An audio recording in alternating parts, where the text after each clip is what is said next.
Hey, Ryan, thank you so much for joining the Choose Africa podcast. I'm so excited that you're here. So you launched Maroon 5. Like, you were the founder drummer of one of my favorite all-time bands, still to this day. I'm so excited and so nervous that you're here. So thank you for joining. Thank you so much for having me on, Valerie. This is a great opportunity. Thank you. I was telling you before this that I read your book over the weekend. I binged it because I just couldn't put it down. It was so like honest and raw about just like the ups and the downs. It was also like, I love the behind the scenes of everything you shared, which we'll dive into that. And then it was also just really funny. Like, some of the celebrity stories, like my mouth was like gasping, like about Leonardo DiCaprio or like Jessica Simpson. Like, there were so many just funny stories that I really appreciated. So well done. I'm writing like an amazing book. Thank you so much. Yeah, I tried to balance it between, I knew that people reading a book about someone who was in Maroon 5 would want to hear some of those behind the scenes stories and, just the interesting things that you wouldn't know unless, somebody wrote a book about it. However, that, the point of the book was not to be salacious or for it to be a tell-all, that kind of thing. It's really about my mental health journey and about overcoming challenges and finding new purpose in life. That was the goal, but I wanted it to be entertaining at the same time.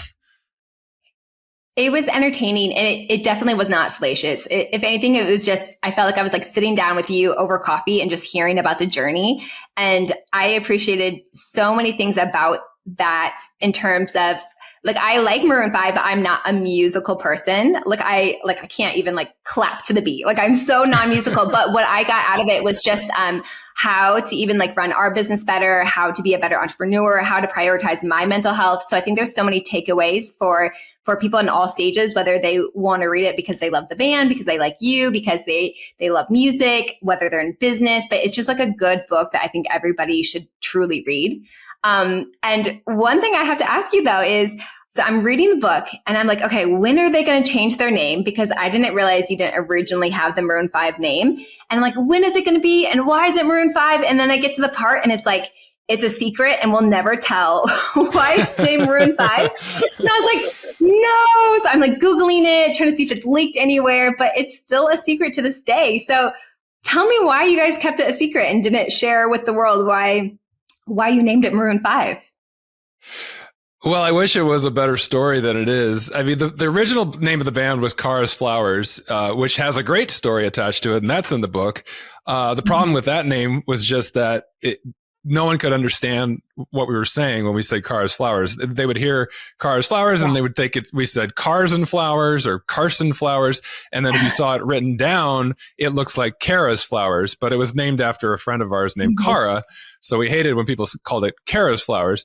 So that was one reason why we wanted to change the name. And then also we put out an album as Cars Flowers and that tanked. So when we got our second record deal, we knew we kind of needed to start over. We couldn't really, continue with what we had already started. It was a fresh start, a new band with a new name.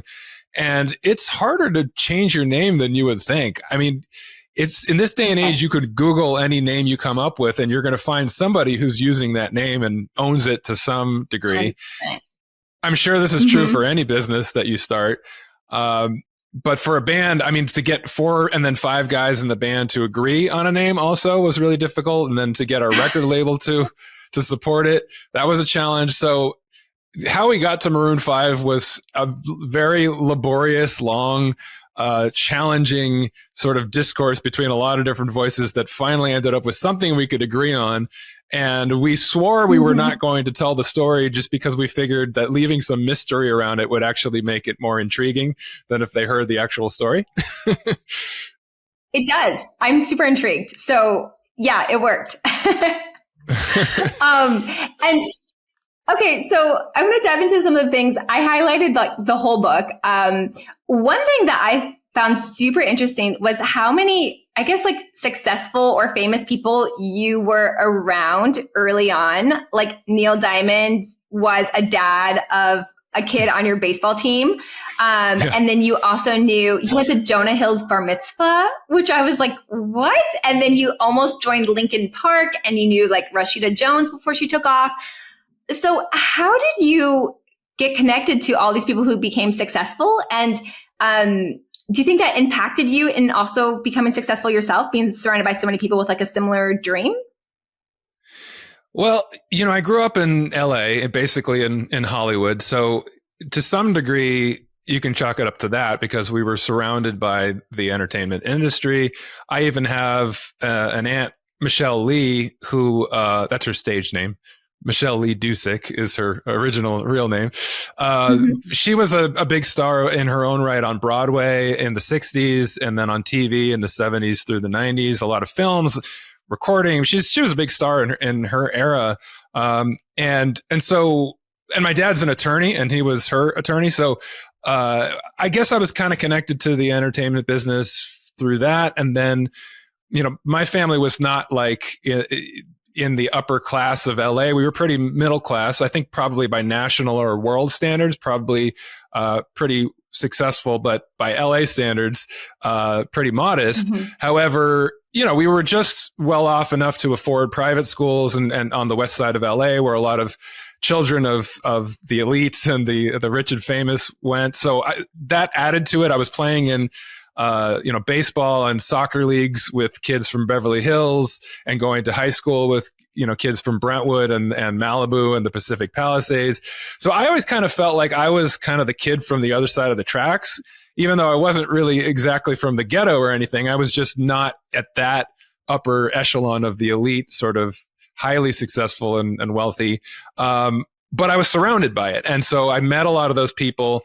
And it was interesting because when you meet people that come from that kind of wealth and that kind of success, a lot of them, it's almost impossible not to spoil your children when you have that kind of wealth. A lot of them didn't have a lot of ambition or a lot of drive. And then you'd meet these very special people that were very driven and had talents and skills that were unique to them and had also, the sort of access to take that and do something with it. And so we were very lucky to be surrounded by other musicians and actors and people like Rashida and like Jason Schwartzman, who went on to be, a very successful actor, and Jake Gyllenhaal was a friend of ours, and just a long list of people that were, ambitious, but also very talented. And so, yeah, that was, I think, motivating for us because we recognized that we could hang with these people. We had similar kind of drive and talent. And so it seemed more possible to achieve some of the things that if you maybe were in Iowa or some other place you don't have that kind of access, it might seem impossible. No, that makes a lot of sense. I've noticed even like within my own business, the more business people I meet who have a bigger business, the more I get around them, I'm like, oh, I see how they do it. It's something that everybody can achieve. And I saw that in your book, like just seeing other people and being around that scene is such a helpful thing. So that's so cool.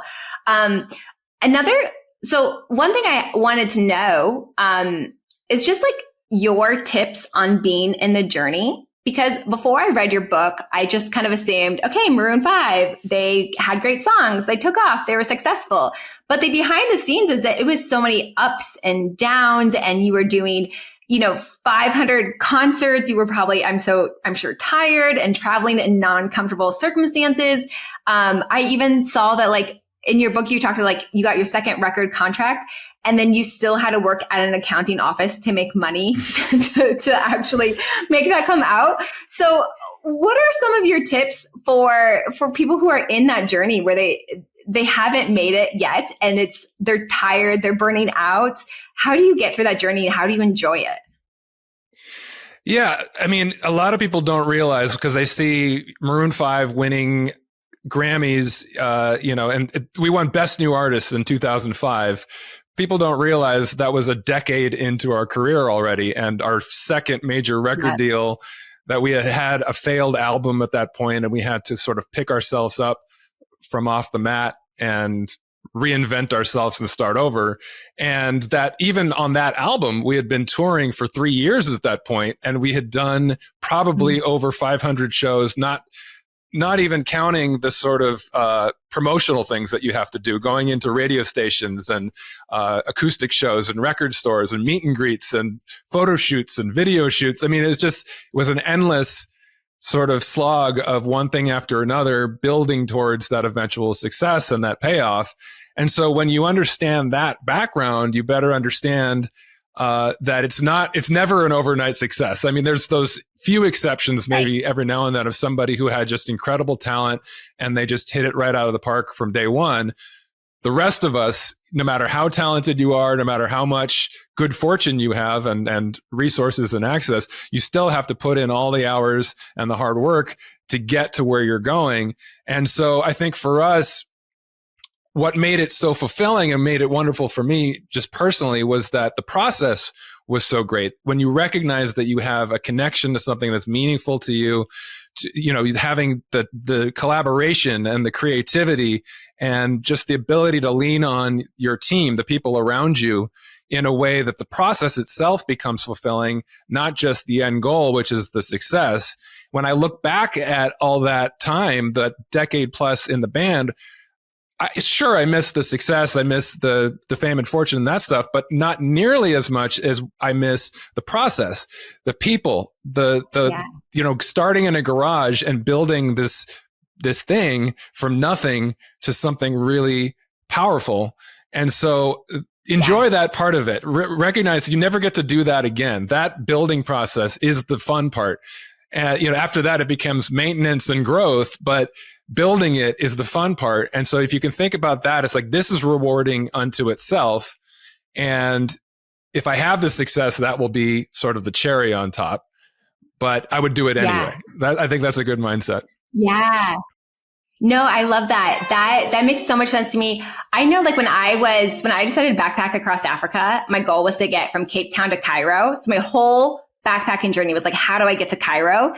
And then I spent 7 months backpacking, had so much fun. And when I got to Cairo, I just wanted to do it all over again. Like getting to like the end goal wasn't as fulfilling, but like the actual day to day is what I really craved. And so I think that's really interesting to hear in your own words.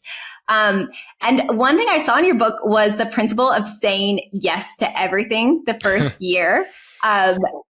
Would you do that again? And like, tell us more, like, is that like an effective strategy? And if you are saying yes to everything to build up that momentum, how do you also not get tired? And how do you balance like the rest of your life and relationships and all of that?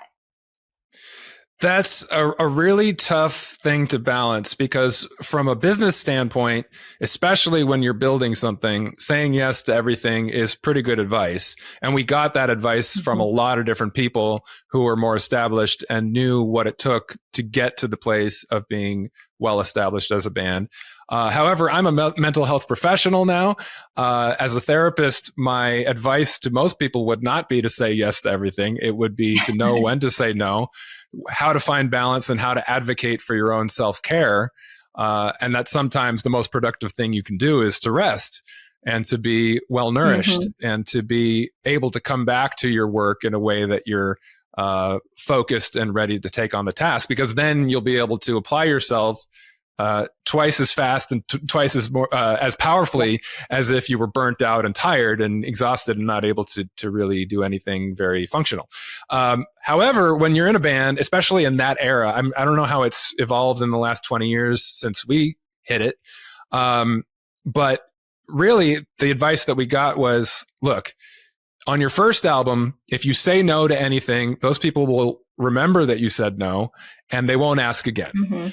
And so, and you don't know if you're going to get that moment again where you can say yes to things, when you're offered things. And so it was good advice in that every tour we were offered, we said yes. On those tours, if we were offered, now Conan O'Brien wants you to come, do an appearance on his show, we'd fly out after show, do it the next day, and then fly to the next show, and then have to do a radio appearance the next day or a meet and greet or whatever. So it was like just jamming everything into our schedule for the first 2 years of touring on Songs About Jane. And that became that 500 plus shows in 2 years. And all of those other things that I described which was exhausting and really took a toll on me in particular, because I was the drummer and it was a very physical thing that was wearing me down. And I had issues that I didn't realize I carried with me. I didn't realize they were as profound as they were until it became a problem for me. I had latent anxiety and depression. I had some injury to my right arm from being a pitcher in baseball in high school. And I just was not very well, I think, emotionally and psychologically equipped to deal with that level of stress and pressure every day. I put a lot of pressure on myself. I'm a perfectionist by nature. And so over time, it wasn't something that happened in one day or even in one tour, but over a matter of a few years, I just really started to break down on every level. I wish that there were ways that I could have built in more rest and recuperation into our schedule. It really didn't work out that way, because anytime we had a week off or something, it would get filled with something else, because it just kept building and building and building. And it's like, now you have a week off and now the album's coming out in Australia or coming out in Brazil, and you have to fly down there and do more TV and promotion and stuff. So it was a real challenge. And I think the advice that I would give is that no matter how hard you're working, no matter how great the task is at hand, self-care is still the highest priority and the most productive thing you can do. Because if you're not at your best, then the product you're making will suffer. And I think that for me, that meant the end of my career as the drummer in Maroon 5, which is really unfortunate, the fact that I couldn't take care of myself in that way. In the long run, it turned out to be a happy ending because I found other purpose and meaning in my life. But if you're building something in your career, it's really important to take care of yourself in the process, because when you get to that finish line, you want to be able to stand up and be really thriving in the process of continuing to work through that. Yeah, 100% agree. And what are some like practical things you do now to prioritize like your well-being and mental health? Well, for me, every single day, self-care is a priority. It's become a way of life for me. And that started for me when I quit drinking in 2016. That was the sort of the start of a new journey for me. Entering recovery in that regard was really powerful in terms of just rebooting my whole life and the way that I took a holistic approach to self-care, which means mind, body, and spirit. Every part of my being needs to be a priority. And so that means very simple, tangible things like making sure I get enough sleep, eating well, getting enough protein and vegetables and a nice balanced diet, getting regular exercise, not overdoing it, but finding a balance where I'm getting exercise, but not wearing myself out constantly. Because that's a common thing. It's like if you have an addictive personality in any regard, and not even just substance abuse, but if you're a workaholic, if you're the type of person who tends to go, then it's like you lean into some of those self-care things and then overdo it. So it's about finding balance. And then, it was therapy. It was the 12 steps. It was a lot of different psychological elements in terms of being well. And then spiritually, just being connected to something larger than myself, feeling like I have purpose and meaning in my life, prioritizing relationships and making sure that the things that feed my soul are as important as the things that feed my mind and body. And so when you prioritize those things, everything else tends to kind of fall into place, because the work that I do now as a therapist, as an author, as a podcast host, as a speaker and coach, they all are an outgrowth of the work I've done on myself. I'm just kind of sharing and expressing things that have been meaningful to me in my process. And so I think the work-life balance thing sort of becomes harmonious when there's not as clean a line of distinction between the two, because the work that I'm doing is fulfilling and it is meaning and purposeful. And it is, prioritizing my self-care and the relationships and things like that becomes just as much a part of my daily life as the quote unquote work. I love that. That is so important. And I think all the tips you shared are really like practical, like anybody can do them. They're not expensive, like they're accessible to everyone. So thank you for sharing those tips. I want to also talk to you about failure. You mention it a lot in your book in terms of like you mentioned, failed album, I know you talked about like a lackluster performance at one point. I know you mentioned like Adam not doing as well in front of Sheryl Crow, not making the best first impression, and then also you just like dropping out or having to drop out for health reasons from the band. How do you view failure now, and what are, again, more practical tips for people who feel like they've failed, how to get out of it? Because I know for me and for other entrepreneurs, like I've had a failed startup before and it wrecked me. Like there was like 2 years where I just like didn't want to hang out with anybody. It was super dark. It was really hard. And it doesn't have to be like that. So what are just your kind of like your understanding of failure today and how to get through a failure? Well, I had a very similar experience when I left the band, because that was, in my mind at the time, a failure that was defining of me. It was the loss of my identity, really, that was so wrapped up in being the drummer in Maroon 5, that the loss of that meant that I was just an absolute failure, and that anything I did after that was just going to be sort of a consolation prize to what I had and lost. And that really mired me in depression and anxiety and substance abuse for a long period of my life, where I was kind of just really feeling sorry for myself. I look back on it now as a grieving process. I had to go through the grief of that loss to be able to find acceptance, which is the end stage of grief, but also the beginning stage of recovery. Yeah. So for me in recovery, the thing that I've learned, I mentioned being perfectionistic. I think that's the thing that really was challenging in terms of my relationship with failure, because I was a high achieving kid my whole life. Everything kind of came pretty easily until it didn't. And then I didn't know how to deal with that disappointment and letdown. And so I hadn't really built a lot of resilience. And I took failures as meaning that I was a failure. And so the shift that was really important for me was shifting from a process of perfectionism to a process of pursuing excellence. And for me, the difference is, it's not that you have to like give up and not pursue greatness anymore, and that you don't have lofty goals and aspirations that you're working towards. It's just that the focus is different. If you're focusing on perfection, which is an illusion, it doesn't exist, there's no such thing as perfection, then everything you do is going to fall short. And so therefore everything you do is a failure. And then you internalize it as, I'm a failure because either I'm perfect or I'm a failure. And so you're setting yourself up for disappointment and depression and not being able to build resilience, because you're looking at every single time that you have a setback as meaning it's the end of your entire self-definition. However, pursuing excellence is a process. It's something that is ongoing. There's never really an end date to excellence, and every step of it is part of that process. So when you have a failure, it's just another step. It's part of the learning process of getting to excellence. And so essentially, it's when you're pursuing excellence, you're always succeeding, because whether you have something that is a literal success and you can enjoy that, or something that's a disappointment, setback, or failure, you're learning from the process, and that's a win. Anytime you pick up new information, you've learned something not to do now. You've learned a way to redirect yourself, and you've built resilience and self-efficacy, which is so much more important than just thinking you're perfect right out of the gate. Self-efficacy rather than self-esteem.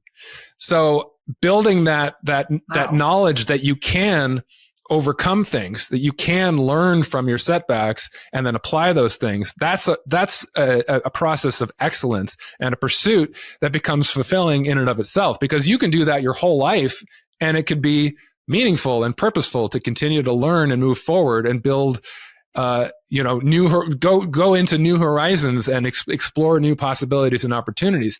Sometimes when you're going towards an end goal, you end up finding an offshoot of that path that's even more fulfilling than the thing you thought you were going towards. And if you have blinders on and you're going to that perfect outcome, you're not going to see that thing that might be even better. But if you're open and you recognize that the process is ongoing, you're going to see, oh, I need to make a right turn right here, because that's something that's going to be even more uplifting and fulfilling for me. So it's that openness, it's the willingness to see challenges as opportunities rather than as threats, and to pursue excellence rather than perfection. This feels like a weight off my shoulders. As a business owner, I also fall under that. Like, I want it to be perfect. If we make one mistake, I beat myself up about it. And all of a sudden we made one tiny mistake and then I feel like a failure as like an entrepreneur. So just hearing this is like kind of readjust like what our focus is. And so thank you for sharing that. I will personally use that. When you're focused on learning and focused on the pursuit of excellence, do you do anything to help yourself process the lessons better? Like, do you journal? Do you write things out? Do you just kind of mentally take time to think about it? How do you make sure you're really gleaning the lessons that you should be understanding? Well, I think for me, it's a process that began with self-care in the early stages of recovery. And it's something you practice. And for me, it's now just sort of second nature. And that's not to say that I don't have slip ups and times when my focus gets, I become too hard on myself, or I get frustrated and hung up on the things that are not exactly the way that I'd want them to be. And rather than redirecting to what I can control, I'm fixated on the things I can't control. I'm susceptible to those things, but I try to just both mentally and emotionally maintain balance and a center of recognizing that I am imperfect, and that learning and growing is the most fulfilling thing that I have in my life. Mm-hmm. And it has been for the last 8 years of my life. Everything I've done since I started recovery has just been a natural outgrowth of that. And I think for me, the sort of North Star, the compass that keeps me on that path, is remembering that what has gotten me to the place that I'm at now, doing the things that I'm doing that I never dreamed I would be doing 10 years ago, it hasn't been that I had some great 10-year plan to get here. And it's not that I have a 5 or 10-year plan of where I'm going from here, really. In some ways, I do more than I did 5 or 10 years ago now because I have more clarity. But it's that I was really just following that internal feeling, that intuition of what feels purposeful to me. That's the compass for me. It's like, it's not, is this going to be ultimately very successful, or is this what I should be doing according to other people or my parents or some ego-driven thing, which I'm susceptible to as well. I mean, we're all human beings. We all have an ego. But I know that what has brought me to this place that feels meaningful is that I've followed that feeling of purpose and that purpose of fulfillment.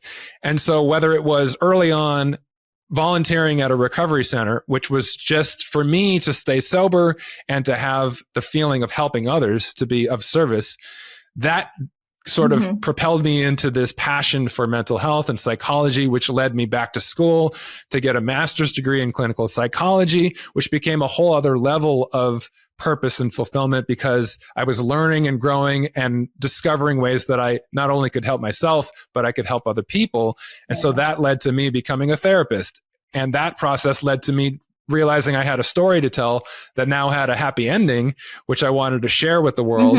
So I discovered another passion for writing and wrote a book and got it published. And it just kind of, each thing has been a natural outgrowth of following that passion and purpose. And that's the thing that if I maintain that, if I keep my focus on that, it usually one way or another keeps me on track of what's going to be, a life worth living for me at this point. No, that makes so much sense. I love that. And one other question is, you talk a lot about your identity and how you lost your identity when you were no longer the drummer of Maroon 5. What do you base your identity now on? If we shouldn't base it on what we do, I'm assuming is the answer. What do you base your identity on? Well, I don't know if I draw as strict a delineation between what you do and who you are. A lot of people will say, your identity, it's not who you are. It's not what you do. It's who you are. I think the things that we do become part of our identity. I think it's just important to recognize that those are choices. A few people are lucky enough to have some incredible talent or drive that was sort of almost seemingly given to them by God or the universe early in life, and that propels them forward to what their purpose in life is. But for the rest of us, most of us, it's a winding road. And what's purposeful or meaningful at one point in our life might not be as purposeful or meaningful at a different point in our life. And we have to choose new directions that give our life that purpose. And so it becomes a process of choosing things that we invest ourselves in and make them meaningful and create purpose in our lives by doing that. And then it can become a part of your identity. I mean, for me, being of service is a big part of my identity now. I've recognized that whether it's music or it's writing a book or it's starting a podcast, which I did recently, I'm a creative person. Yeah. That's the central part of my identity. That is the through line through all of that. I love having a new project. I love having something that I'm creating from the ground up that I can try to make excellent and that I can invest myself in. Yeah. And it feels purposeful to me to do that. And it might not for somebody else, but that's just part of who I am. But it's important to have that distinction between like, this thing has to be successful. Otherwise it means that I'm a failure because my identity is wrapped up in it, as opposed to this thing is something I care about. I'm going to invest myself in it fully, but it's just an aspect of who I am based on a larger sort of umbrella of my identity, which is I'm just going to keep taking on different tasks that feel purposeful. And as long as I'm doing that, then I feel driven, I feel creative, I feel like I'm invested in something. And so I don't know. I think they're both relevant in terms of how we relate to ourselves. It's just we get to make that choice for ourselves. I'm kind of existential in that regard. It's like meaning is relative to the individual and it's not ordained to you by the universe. It's something you wake up every day and you choose. Cool. I love that. And just to kind of start to wrap up and switch gears a little bit, when did you start your podcast and why now? Like, why did you choose to launch a podcast? I launched the Harder to Breathe podcast about a month and a half, 2 months ago, I think now. We're coming up on our 10th episode published. Cool. Again, this was just kind of a natural outgrowth of the other things that I've been doing. I think having my book out for about a year, I recognized towards the start of this year that cycle was kind of winding down and it was time to think about what's the next project. And I had been thinking about, putting more emphasis on being a public speaker, trying to get more keynote kind of appearances, maybe writing another book, maybe starting a coaching program or expanding, to a larger audience, the things that I was doing as a therapist and an advocate. And so it just kind of, I think the first step in broadening my horizons again was I need some platform, some medium that feels genuine to me. And I'd already been doing a lot of podcast interviews in promoting my book. And so the idea of switching roles and becoming the host just seemed like another challenge that would be an interesting thing to take on. And then I realized I have access that other people don't have. I've known a lot of interesting people, some of whom you've mentioned, that I will continue to work to try to get them on the show. I have a couple amazing guests coming out just this week. My old friend Sarah Bareilles is going to be on the show. It's coming out actually tomorrow. I don't know when this is coming out, but it's going to be coming out tomorrow. Brent Smith, the lead singer of the band Shinedown, which is this massive rock band here in the States.